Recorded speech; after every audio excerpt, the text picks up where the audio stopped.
Hi, welcome. Today we've got Andrew Kowalo, Director of Baseball at Prep Baseball Report, New York and Pennsylvania, also assistant coach at Potomac State College. Appreciate you spending some time with us, Andrew. Thanks for having me, Marty. So this position is pretty new for you, right? You just walked into this role this year? Absolutely. I just started here, about last week, first week of December, and have been to a couple meetings, kind of getting to know everybody and trying to hit the ground running here at the first of the year whenever we start some of our preseason events. Awesome. So tell me a little bit about your background. Where did you play? How did you get recruited? Everybody's got a recruiting story. What's yours? That's right. So I grew up in Wheeling, West Virginia, and was a high school baseball player at Wheeling Park High School, played 5 years of American Legion baseball, and was lucky enough to get recruited by Doug Little at Potomac State College, and went the junior college route for 2 years, and I absolutely loved it. It was one of the best decisions I ever made, and it propelled me to get a Division I offer at Liberty University, where I was able to transfer there, play 2 more years of college baseball, and get my degree. What have you been doing since then? Yeah, so after my playing days ended back in 2017, I just had a great love for the game and knew that I wanted to get into coaching. Went back home for the summer and coached our local Legion team, and we won the state championship that year. It was a fun experience, and after that was offered a position back at Potomac State to become an assistant coach with Coach Little and Coach Schaefer, and that was an opportunity for me to get my foot in the door. And from there, showed up in the fall and went through fall practices, really liked it, had some great players, and was able to get a opportunity at Virginia Military Institute to become the volunteer assistant there. So in January of 2019, I went to VMI and spent about 9 months there as the volunteer assistant. After leaving VMI, I came back to Potomac State College for another year. And then here this past spring, we obviously got hit with COVID and the season got shut down. So with no baseball being played, I was kind of unsure what was going on. And that's when Josh Kirkendall of Prep Baseball Report West Virginia reached out to me about possibly coaching one of his summer travel teams, the Appalachian Aces. So I spent this past summer coaching them and working different events around the country, mainly the East Coast, just trying to stay busy and stay in baseball. And that kind of led me to this PBR opportunity I'm in now with Pennsylvania and New York. Worked an event for them and kind of created a relationship with Dan Cevette, the president there. And that's kind of led me to the spot I'm at now as being the director of baseball for Pennsylvania and New York. So that's pretty good background. You've got some junior college experience. You were played yourself at a junior college in Division I, coached at multiple levels. You've been involved in the travel organizations. So you've really seen the baseball world from multiple areas. So most people know what PBR is and what they do, or maybe they think they do, but tell me a little bit about what Prep Baseball Report does there and what the goals are. Prep Baseball Report is a scouting service for high school players, and we have grown into an organization that is very well known.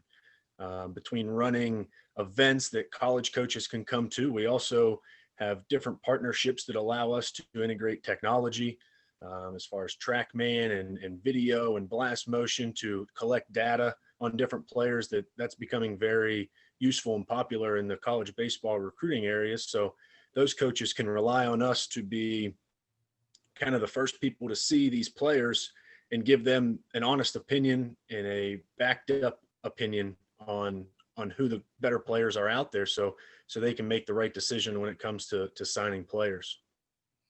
So talk about your current position and what are your responsibilities there with PBR as the director of baseball in New York and Pennsylvania? Yeah, so I'll be covering both states as far as events, from our preseason events to the PA and New York State games in the summer and different tournaments that we run. Just kind of being around events, helping all the preparation areas with these events and getting all the details worked out as far as locations, players, staffing, technology, transportation, all the different aspects just kind of being the director of all those so that once the events start, they run smoothly, the kids get what they came for, and we can, continue on throughout the summer.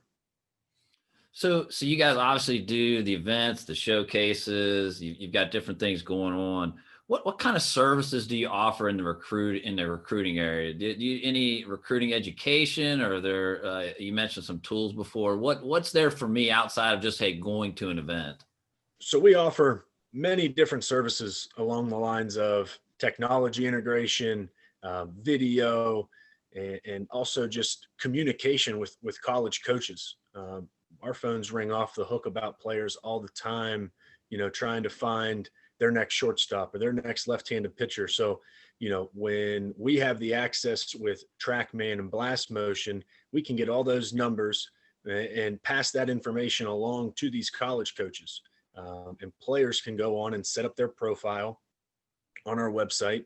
And that's where all that information is uploaded. So now they have access to it, and these college recruiting coordinators have access to it, and they can find a way to communicate and hopefully, make something work out for themselves in the recruiting process. So talk to me a little bit about that communication process. So we've got some people that watch what we're doing here. Maybe they've never had a phone call with a college coach, or that none of that's happened. So the rules are, hey, when I'm freshman, sophomore, a college coach can't call me. So how does that work for like Division I schools that need to reach out? How do you guys facilitate that? I believe we play kind of a middleman role there. We're seeing these kids many times throughout the year, seeing how they progress, seeing how their numbers jump over time, and say they are a younger kid. That's where those college coaches can reach out to us and our different staff members who they trust to give them their honest opinion, and that is backed by technology. And, we can pass that information along to them, which will allow them to make a better decision, on which players they want. So a lot of times in that communication process, if a college coach wants to talk with those kids, those guys reach out to a high school coach or yourself and say, hey, have this kid call me, because the kids, the players can call the coaches during this time. Did you get a lot of that interaction as well? Hey, have this kid give me a ring? Yes. Especially, Pennsylvania and New York are two big states, high population, lots of players, and there's some very good players in both states. And there's coaches all the time, wanting a diamond in the rough almost, because they want to be the first person to see that kid and get on a phone call with him. If he's a young kid at 2024 or 2023 that maybe, he can't reach out to, like I said, we can play that middleman role, and get him all the information he needs. That's part of the setup with the players and us. So as players are trying to build that network and increase, the number of contacts they have with good baseball guys, well, how does PBR help in that process? So like you said, the biggest thing is surrounding yourself with good baseball people that are reputable, and that's something that PBR prides themselves on. Everybody here at Pennsylvania and New York is a reputable guy, has great baseball experience, has been there and done that, and created relationships and contacts with people all over the country. And that's where our services aren't just measuring your numbers, taking video of you. It's also, the old school scouting way of just having the eye for finding players and knowing different people to pass names along and help kids, get to the next level. Cause that's what our whole business is just getting kids in and helping them get to the next level. How do you find the education level when you talk with players and parents about recruiting? Do they understand what the rules are, the timelines, or are they a little bit lacking there? There are some kids that will have a good education on it. Maybe they had a brother go through it or a cousin go through it. But I think for the most part, there's a big deficit in how much people know. I know personally, I didn't know much about it. I didn't even know junior college was a thing until, Coach Little ran into me at a camp, and that just opened up a door that I didn't even know existed. And the more that we can do to promote the knowledge and the education on how things work, it'll only help the future players. So I don't know if you've been involved with it yet, but obviously one of the big things that as a player or a family, PBR does rankings, and they post those rankings. How does that work? How do the rank? How do players get ranked? Who picks those players? How does that whole process work? Can you kind of boil it down for us a little bit? Yeah, so it's a group effort on our side. All of our staff members are kind of relied upon to get eyes on these players and give their input on who they believe is the better players throughout each state. And between collaborating with everybody on staff, we come up with the list that we think is best, and that fits the 1 through 10 or the 1 through 25, the top players in the state. It's not just one guy and his personal opinion. It's a bunch of people bouncing ideas around and saying maybe why they like this kid a little bit better than that one, or vice versa. So it's a collaborated effort between 15 people or so that all have good baseball experience. So you mentioned that it's not just, hey, you're the director of baseball, so you're just in the back room picking a list of guys. Tell me about the PBR organization there in New York and Pennsylvania. Who other guys are there? Do you guys have scouts that run? Because I mean, you guys got all kind of people everywhere in the, those are big states. How many people and who else's opinions are you gathering there for those rankings? Right. So I think it all starts with Dan Cevette, the president. He's a former draft pick, big time prospect coming out of high school. Played a lot of years of professional baseball and has made a ton of contacts throughout his time. And all the way down from him, he's got all kind of staff from Greg Williams, who's in charge of Pennsylvania for the most part. Greg's been doing it for a long time, has great baseball knowledge. Greg's son Ted is a newer member along with me that's come on and has done some advanced scouting.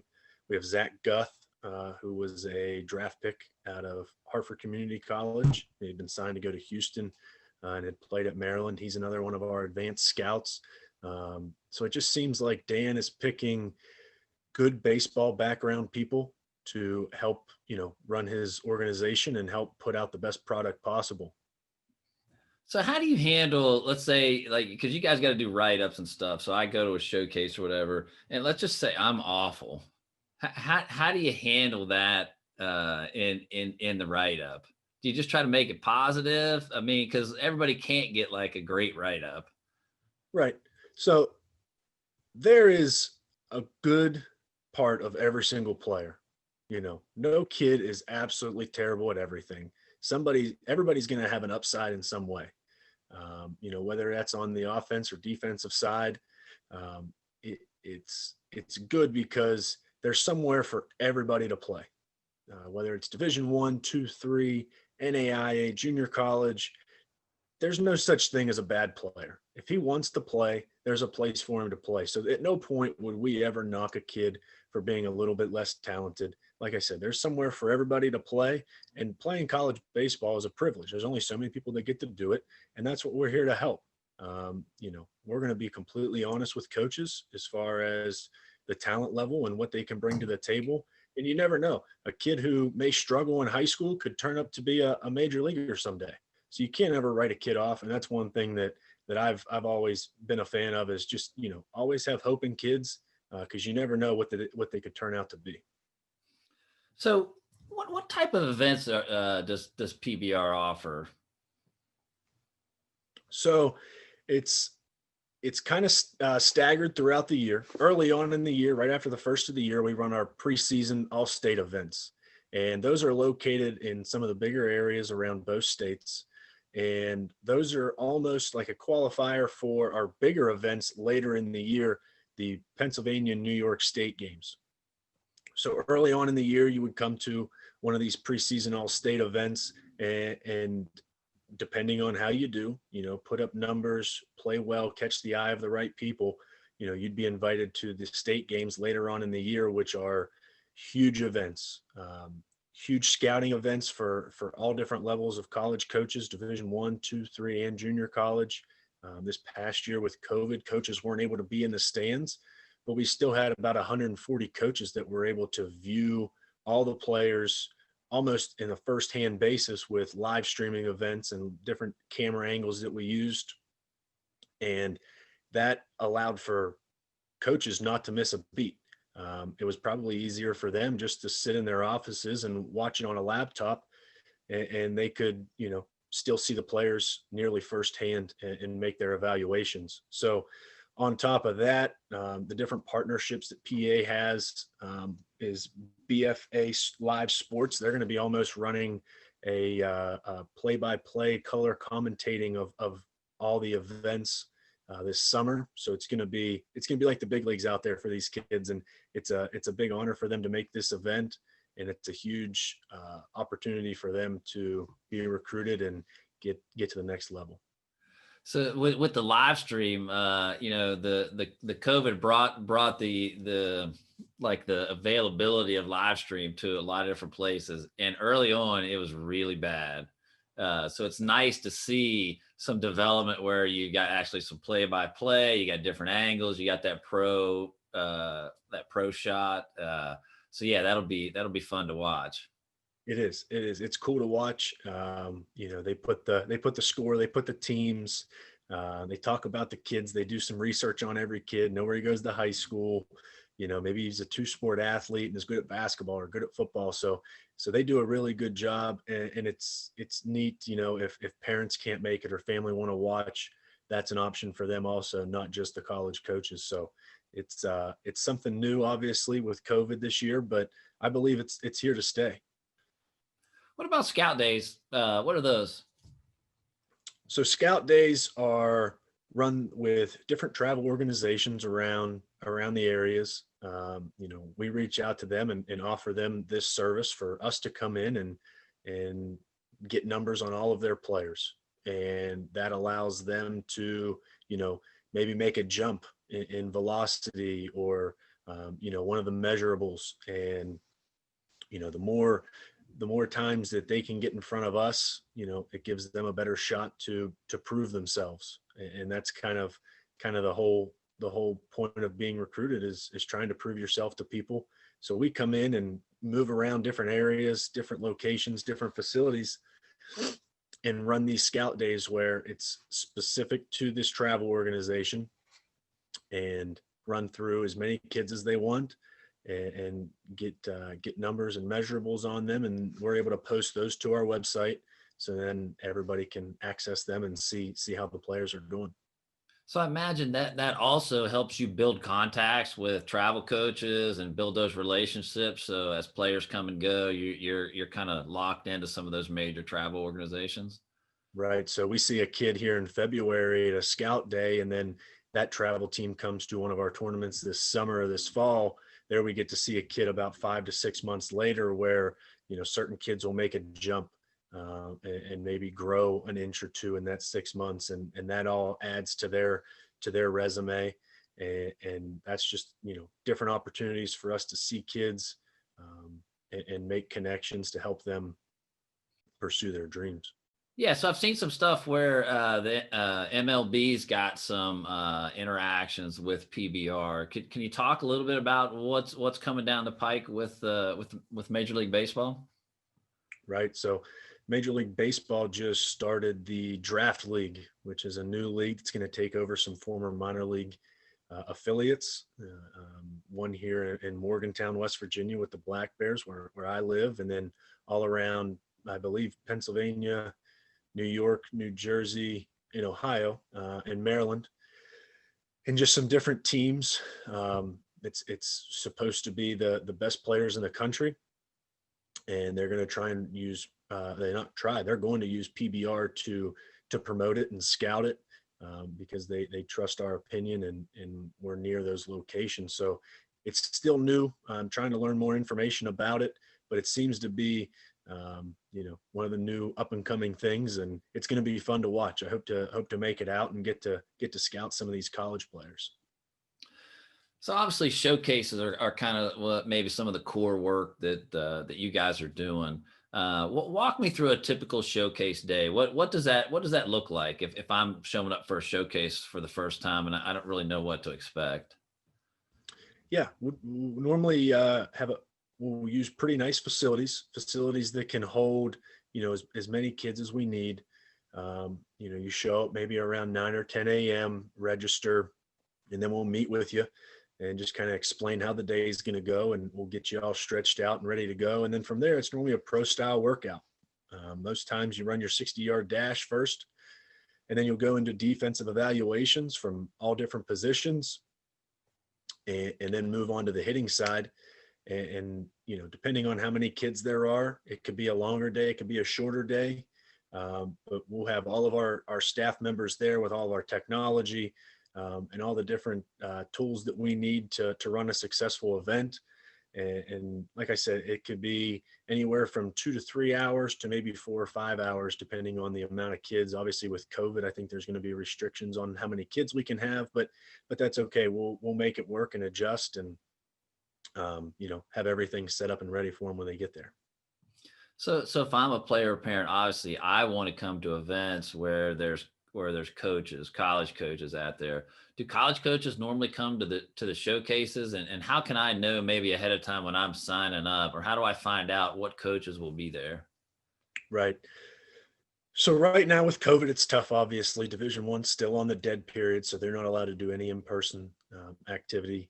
I do believe Division Two and Three and junior college are allowed to be out there, so that is one thing that can be offered. Sometimes people write that off.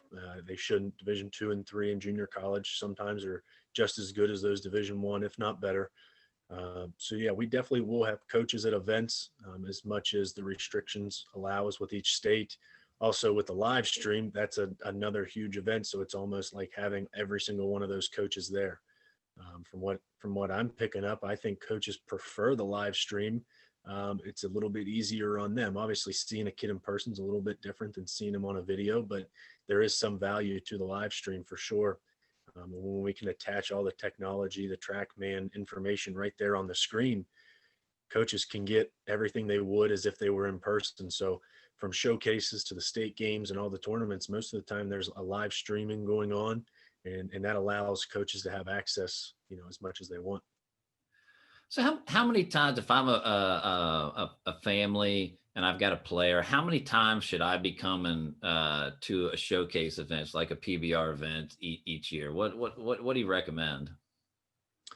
All the kids are different. You have the kids that show up to every single event, no matter where you're at, they seem to be regulars. And then you have the kids who maybe come to one a year. It's kind of a personal thing for you. The events cost money. Obviously, that's a part for everybody. Some kids can only maybe go to one event a year. Other kids can afford to go to all the events. It's kind of as much as you can do. It's good to get out as many as you can, because you never know how you're going to be feeling one day. You might have a little bit more in the tank, and put up some better numbers, and maybe run a little bit better and catch somebody's eye. So obviously, the more times you can get in front of somebody, I think the more that you're going to become attractive and attracted to college coaches. So the most you can get out there, I'd say at least 2 a year, I think would be good.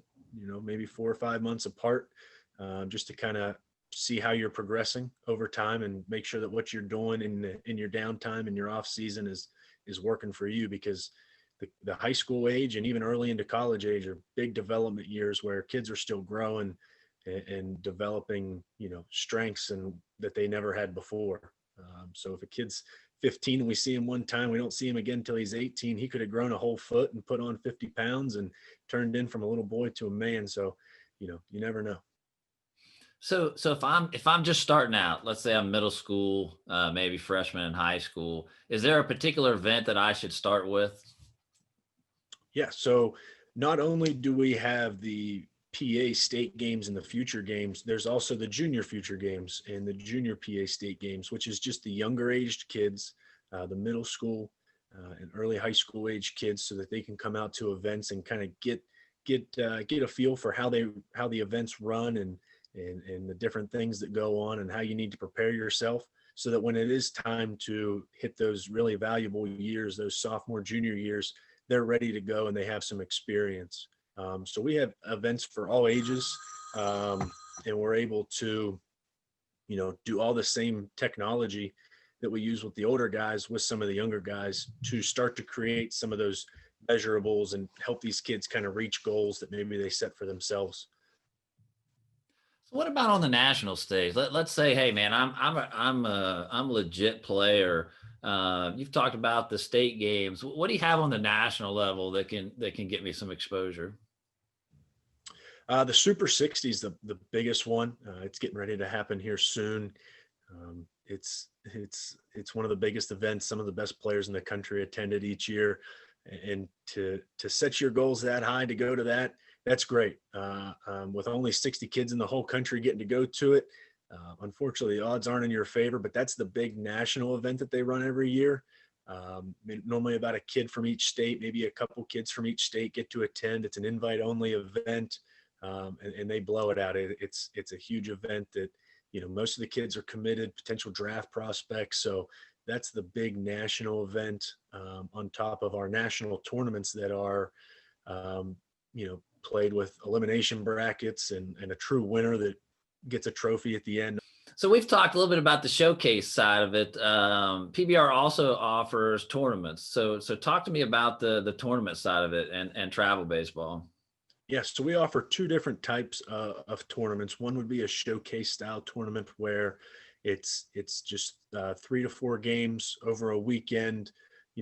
Our scouting directors are out, watching the events, taking notes on kids, getting measurables on these kids, and you play your games and you get seen and you go home and come back again. But then we also offer the tournament style, and with a true winner at the end, a competitive, winner and losers bracket, to where there's a little bit more on the line, and they're qualifying events to get to some of the bigger national events down the road, down at Lake Point, in different areas, some different bigger tournaments. Now, are those state-based teams? So you've got a team from each state. How's that work? So there's two different. One could be individual travel teams. They qualify at certain events to make it into different rounds down at Lake Point. Then obviously the futures games is state based, where each state tries to put together their best roster of players and they go down and compete, which I think is great.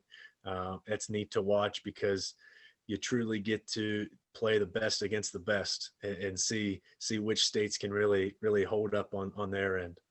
So do you guys like when it's done, are you guys out eating at a restaurant afterwards, just throwing shade on each other for teams that made it or didn't make it? I don't think so. I think, just to make it is an honor. That's something you'll be able to have forever. You get the t-shirt and the hat and the experience and the pictures that your parents take and all that kind of stuff. So it's a great experience for the kids, and it's a privilege to be able to make it. So if I'm a player, what should I be doing to prepare for a showcase event? Let's say I got a showcase event coming up, 2 weeks. What should I be doing to make sure that I show well that day? There's a lot that could go into it. It's a lot of what you personally believe too. I mean, some kids get to bed early that night before, get a good night's sleep, get up, have breakfast, maybe get a little light workout in that morning before the event, and show up, get stretched out, be the guy that's there an hour early before everybody else. I feel like I was that guy. I loved being prepared and stretched out. But then you have other kids that are show and go kind of guys that roll out of bed, put their cleats on and go out and perform really well. I think a lot of it starts with what you're doing in your off season workouts, maybe who you're working out with. Maybe it's not just working out with a private instructor, but working out with a group of guys that's maybe a little bit older than you, that's gone through this experience. I always found a lot more value in being around older guys rather than guys my age, just because they can teach you so much more and give you a little bit of a heads up of what to look out for, and they push you. Most of the time as the younger guy, you're not as good as those guys, but if you have some competitiveness in you, you want to be. And then down the road, you start to put up some numbers and start to get recognized, and before you know it, you're in a better spot than those guys you were around were. So that's kind of a preparation side. So in being at a lot of showcases myself, one of the things I find, I don't think guys actually prepare or practice the events. They get there and it's like they haven't been practicing running a 60.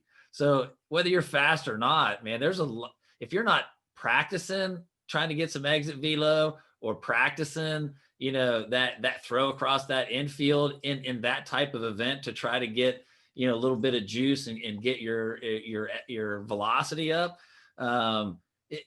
It, sometimes you don't show well. That's exactly right. Like you said, with pre-measuring all of your possible 60 time, exit velocity, throwing velocity, those are all things that kids can do prior to events, maybe a month in advance or a couple weeks in advance, where they're feeling good.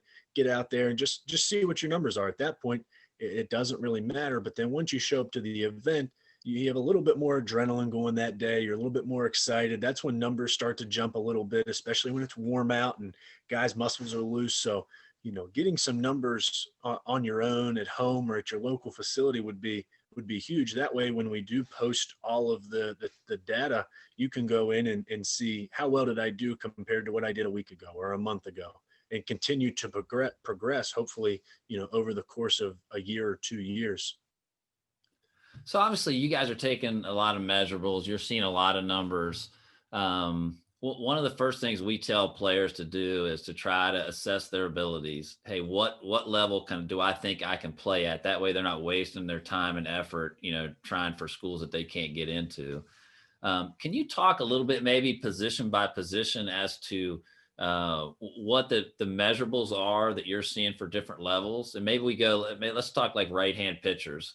What are some of the key measurables that guys are looking at? And then kind of what's that D1 level? And I know these are they're general, there's always that guy that can pitch that's throwing 82 that's just really good, that might get picked up. But in general, what's going to get a coach to come see you play?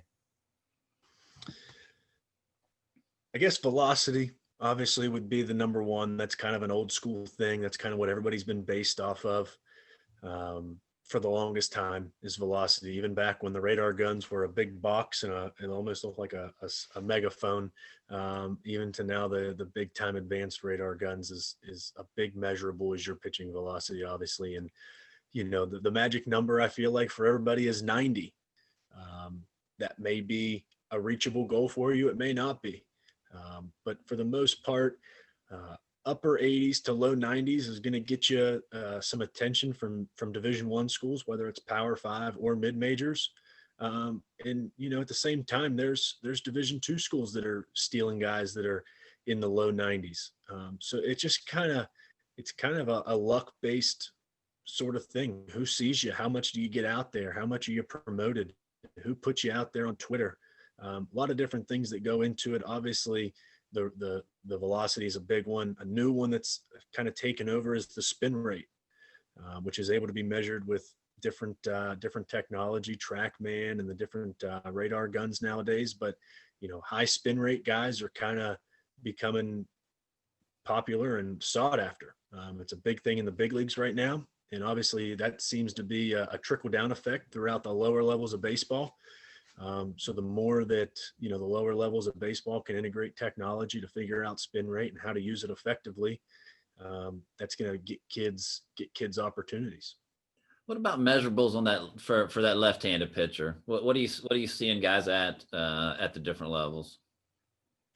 Yeah. I think the old school thought would be a righty that's 90 and a lefty that's 85.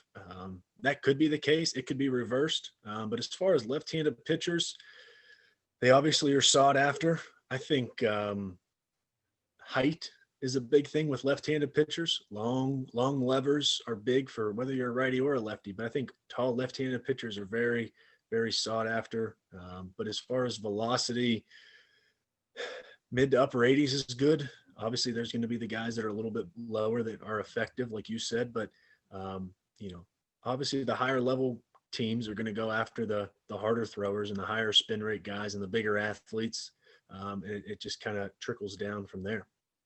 So what about catchers? That seems to be a mystery to me, like in recruiting catchers, because I've seen it's hard to duplicate game pop times, and you see these guys throwing 1.7s, 1.8s, and Okay, that's great, but you're catching the ball out in front of the plate, and there's a lot of gaming to that. That seems to be a very visual position to recruit. What are some of the measurables that guys are looking at? I know pop time's in there, but what are some numbers, or realistically, what are coaches asking you about when they talk and ask about catchers? Yeah, and that's something right now that we're working on, not necessarily trying to reinvent the wheel, but we're trying to come up with a more stable way to measure the position. Pop times are getting a little ridiculous nowadays. But, as far as the catching position, I think there's some undervalued aspects of the game. Is one would be the catcher's accuracy on his throws. A 1.7 pop time that's 3 feet over the shortstop's head doesn't matter, or a ball that bounces twice. That's not doing any good. We got to have accuracy. So that's one where you kind of have to see it consistently. If a kid's consistently just putting it on the money, whether he's a 2-1 or a 2-2, that might play a little bit better than an inaccurate 1-8. And then also a new one is catch and release time. How quickly can the kid catch the ball and get it out of his hand? That's a really tough one to measure by hand with just an old school stopwatch. We've tried using some slow motion video to try and watch the time that's elapsed in between the time it hits his glove and releases. That's an important one. You see so many former middle infielders turn into catchers because they have great hands and they have the ability to receive and catch and throw. That's a very valued aspect. And then also catcher's arm strength. We do get catcher's arm strength velocities, and between the arm strength velocity and the catch and release time, you should be able to come up with, an estimate on what his pop time will be. There can be anything from a guy that's a 2-2 but only throws 70 miles an hour. His pop time is going to be, just okay. But a guy who has a higher release or higher velocity out of the hand in the catcher's position and a quick catch and release time, that's when you really have something there. So what about up the middle? What are coaches asking you about for middle infielders? Measurable Obviously, wise. they got to be quick little players and have sure gloves. There's guys that show well in showcase events, and when you just hit them a fungo, and then in the game they maybe aren't as consistent. And that happens. It could be reverse. There's guys that don't look very good in a showcase setting, but make every play. I think for me, as a former recruiting guy, was, consistency. Obviously a guy that can move, a guy that can play with two hands, that picks everything, but how consistent are you? How much can we rely on you to, make 98% of your plays? And that's a big one. If you can't, maybe if you're a guy who doesn't move as well, maybe that's when you transition to a corner position, and that's okay. Obviously, guys that maybe are almost like a Swiss Army knife can play all four infield positions. You never know. Like DJ LeMahieu right now with the Yankees has got the ability to start at second or third early in the game, and then by the 8th or 9th inning, he's over there at first because he's got such a sure glove. They trust him over there, and they can bring in another guy up the middle. So just a guy who can do it all. Very good athlete. Obviously, you want your best athletes in the middle of the field. So in that middle infield, is a 60 time important? It is. It definitely plays a part. Quickness with your feet and efficiency with your feet is really important. As far as quickness, it could be your first step, though.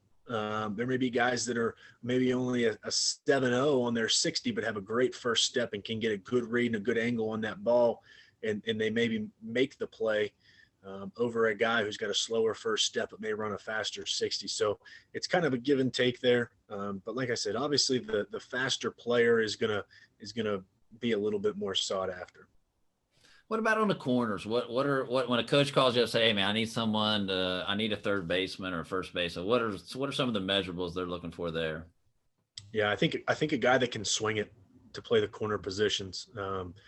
Just a thumper, a masher, the guy that just gets in the box, and every time you see him, he's standing on second base because he just rips a double off the wall. defense plays a part too. It kind of depends on what the coaching staff values. Do they value defense over offense or offense over defense? So that kind of plays a part. Third base has got to have arm strength. You got a pretty far throw to make. But then they also got to potentially be able to be quick on their feet to get that slow roller and move left and right. So, you see Manny Machado out there. He's a shortstop, but he plays third because the best shortstop in the game is playing shortstop. So, and Fernando Tatis. So, guys that can play third probably were former shortstops. That's where you see a lot of coaches recruiting 4 shortstops every year because they figure, one will solidify in there at shortstop and the other one will make them play third or second or first or maybe move to an outfield spot. But as far as third base is probably a former shortstop that can hit it a little bit and maybe doesn't run as well. And then over at first base, another big boy, hopefully that's got a sure glove and provides some thump in his bat. So when you're talking about guys who can hit for power, does exit velo, does that translate into power, you think? And what kind of exit velos are you seeing guys get on the corner that are going the D1 route?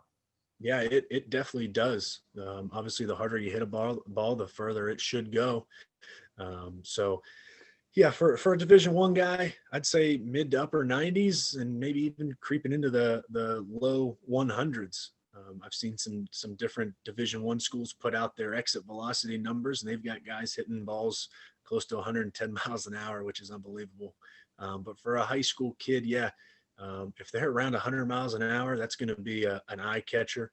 And also, we have the access to blast motion, which shows hand speed and bat speed and different measurables that maybe are newer in the game. And also one of the biggest things that we're kind of looking at now is on plane efficiency, with how efficient is your barrel coming through the zone and being on plane with the pitch.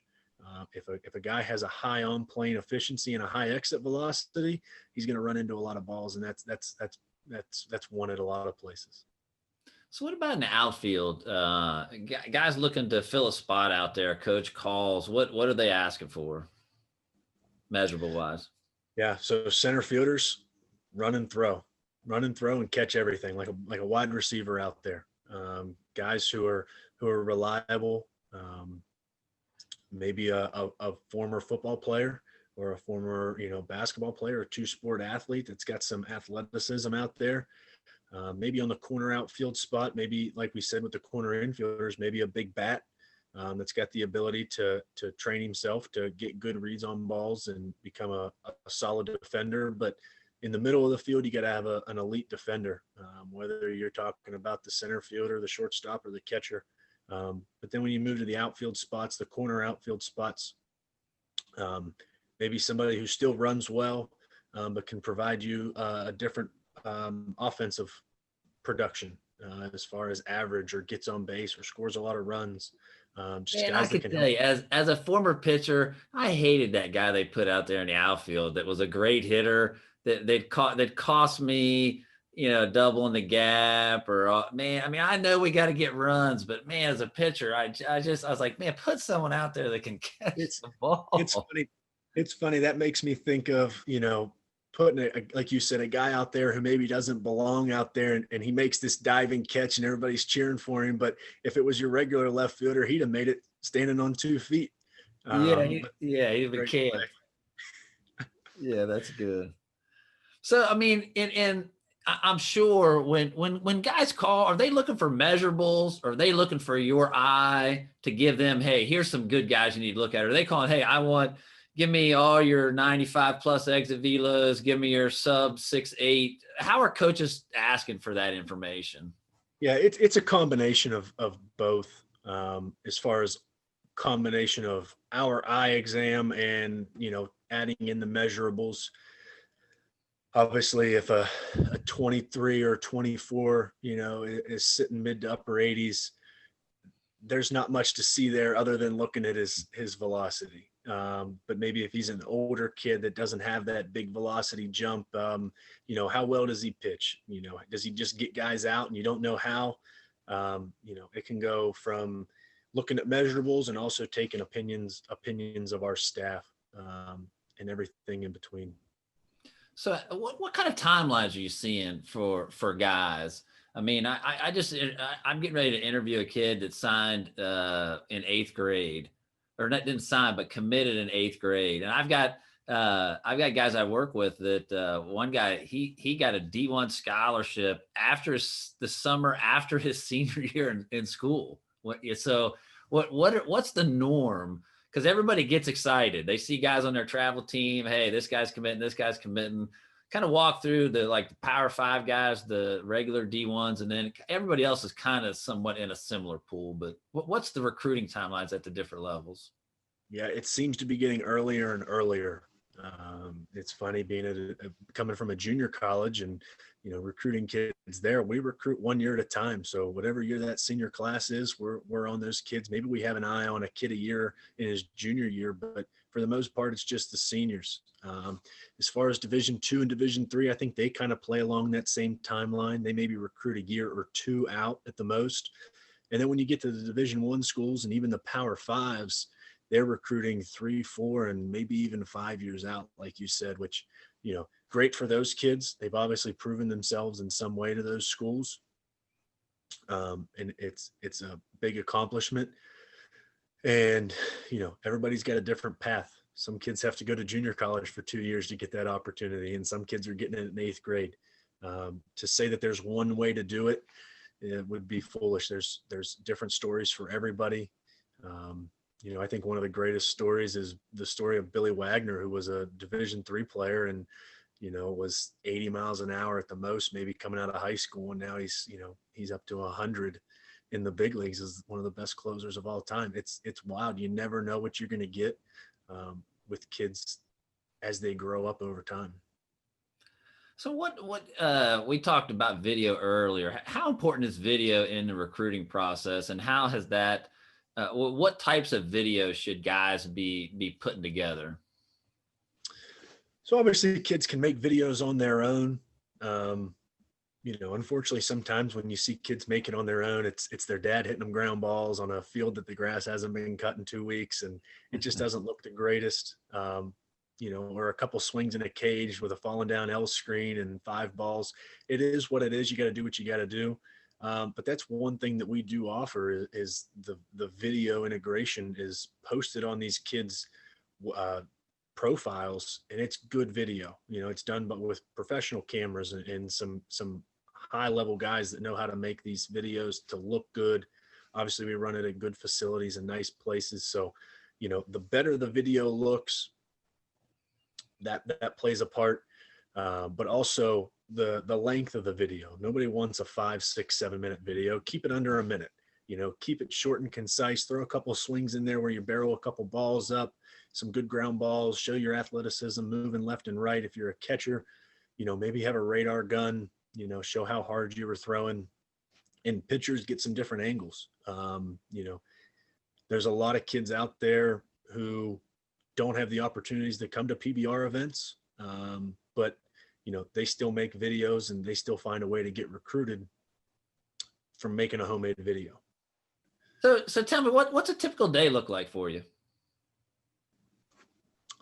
So, I've just been working from home recently. We don't have a ton of events going on right now, so it's a lot of preparation work, a lot of stuff done on the computer and communicating with our other staff members and trying to get everything set up for when we do hit the road here in January and February to not have any hiccups and let everything run smooth. Putting stuff on the website and trying to promote some kids through some upcoming events and just kind of giving some heads up on what's to come, and just continuing to share our brand throughout social media with different tweets. All of our guys do a great job of putting different content out there to catch the attention of many different people and help these kids be seen.